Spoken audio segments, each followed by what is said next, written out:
am sort of temperamentally suited to.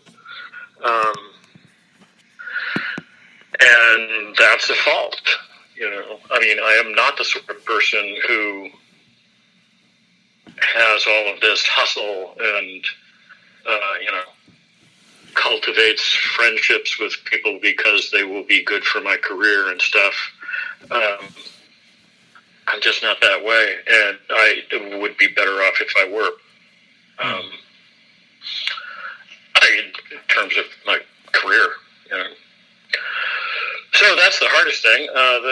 Also, you don't have...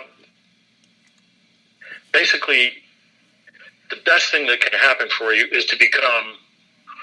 Somebody else has got to decide that they've got to have you. And that you can't really make somebody do that. All you can do is do your best work. Mm-hmm.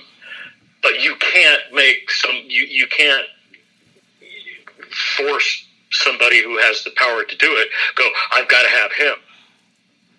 That's their decision. All you can do is do your best work. Absolutely. So it's out of your hands. It's not like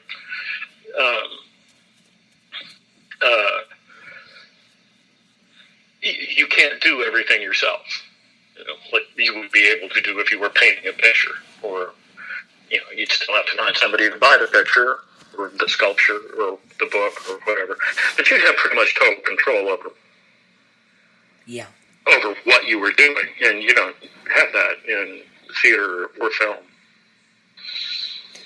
Yeah, it's teamwork in this industry. It's not just the actor. You have to rely on the director, the writer, the visual effects guys, the lighting guys. It's all a teamwork partnership.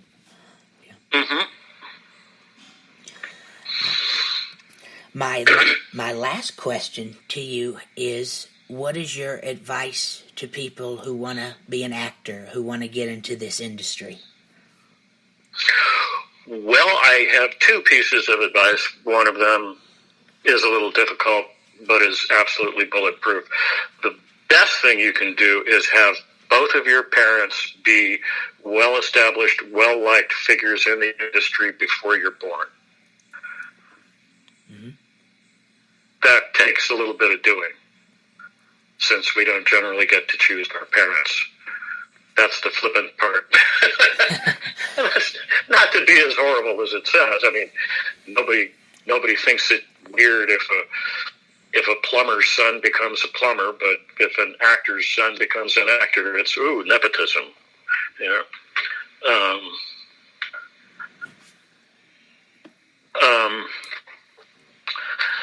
And the real piece of advice is, if you decide you want to be an actor or get into showbiz, or really anything in the arts, there is a very good chance you're going to spend a fair deal of time being poor. So learn to cook. Being poor is so much nicer if you can eat well. Yeah. And you can. Seriously, learn to cook. Or have a backup plan.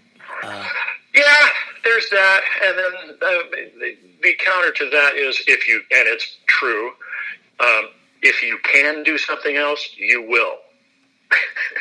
For most people, that's going to be true. One thing I regret is that I dropped out of college because I got hired by this Shakespeare company when I was, 18 or something like that. Mm-hmm. And I never went back to college, and I was thinking, and I was correct as far as this went, that it means more for me to have had professional experience than having been to school. Because having been to school, unless it's one of a handful of schools, doesn't count for much. But on the other hand, I've got a bunch of friends who go to school and they have MFAs and they can teach, and I can't. And I wish I had. going to school and getting trained is good. Getting trained is definitely good. It's a little problematic in terms of films and television because film and television is not usually interested in a great deal of range, unlike theater,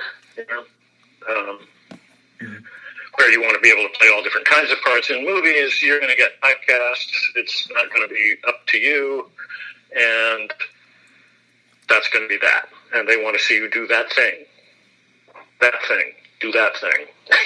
Yeah. They do not. I have never gotten to do my Afrikaans accent.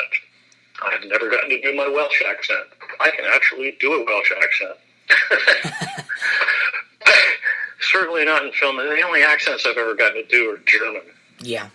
And I speak German. Not fluently, but well enough.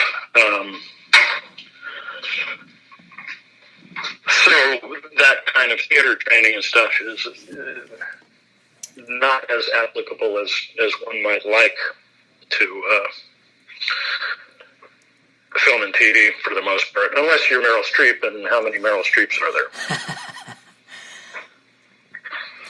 Only one Meryl Streep. You can't beat her. Yep. Only one. Well, Chris, thank you. Anything else? No, well, thank you for letting me interview you, Chris. It's been a pleasure talking to you, and thank you very much. You're welcome. Likewise. Thank you. You have Bye-bye. a good day. You too. Bye-bye. Bye-bye. And that was actor Kristopher Logan. Thank you for joining us today. We hope you enjoyed, and we gave you a little bit of entertainment and informative information. Thank you. Have a good rest of your day and rest of the week. As always, God bless.